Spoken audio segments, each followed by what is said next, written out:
Seattle Redditors believe that I should die because I have the audacity to point out the extreme agenda of Washington Democrats. Let's talk about it in our segment, Unbelievable. Boop.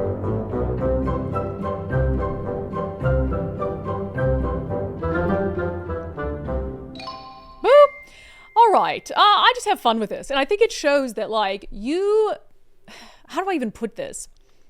I'm saying a fact, okay? It's a fact. It's not in dispute.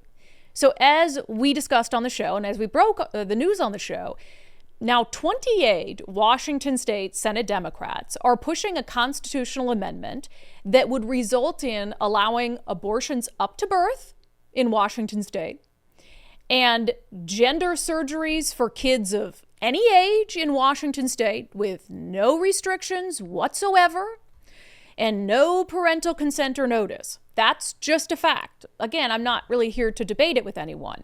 Now, does the constitutional amendment say that? Does it spell those things out? No, but that's the point. The constitutional amendment, as I've now explained twice on the show, is so vague that it calls these things fundamental rights that the government shall not deny or interfere with. So in the wording of the constitutional amendment that they're pushing, it renders all the other restrictions that already exist for those things in state law unconstitutional. And all it would take is one legal challenge for them to be rendered irrelevant. And so then the law of the land in Washington State would be you can get abortions up to birth. There's no restrictions whatsoever on gender surgeries or gender care. So you could be an 8-year-old and you could go in for a gender reassignment surgery because your teacher convinced you you're a girl, and you could, and your parents would never know about it. Like, this is extreme stuff. So I pointed that out now twice on the show. Well, Seattle Reddit did not like it.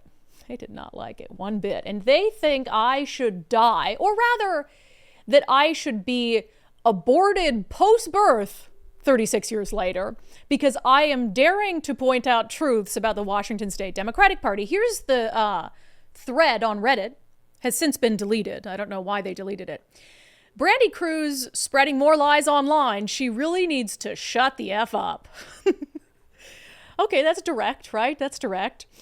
And look, there's some things in here that are pretty disgusting, but I have to laugh at them because, again, we're talking about like how Democrats are so extreme, and they just prove it by the way that they react to just legitimate stories about what Democrats are doing. So in their effort to prove they're not extreme, they say things like, I thought Dory Monson was dead when he died. I would like him to be dead again. Brandi's mom hired me to abort her yesterday. All the Democratic senators stood by and applauded her mom's bravery. In Brandi's case, I support post-birth abortion.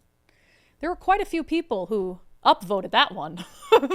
So they think I should die for pointing out that Democrats want to allow abortions up to birth. It's interesting also because I am pro-choice, not that that matters to any of the raging leftists who are angry online, but I am certainly not pro-choice up to the point of birth unless there is some serious issue with the life of the mother, which our law already allows for.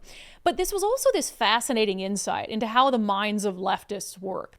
Because it was like, she's lying, this is not happening, she deserves to die. And then it says, I don't like what she's saying, so now I'm trying to report her post so she gets deplatformed because I don't want her to be able to say these things. I reported the post as supporting a hate group, which is like, that doesn't seem relevant to the post. They didn't do anything about it, of course, but it still brought me a tiny smile in these dark times nonetheless.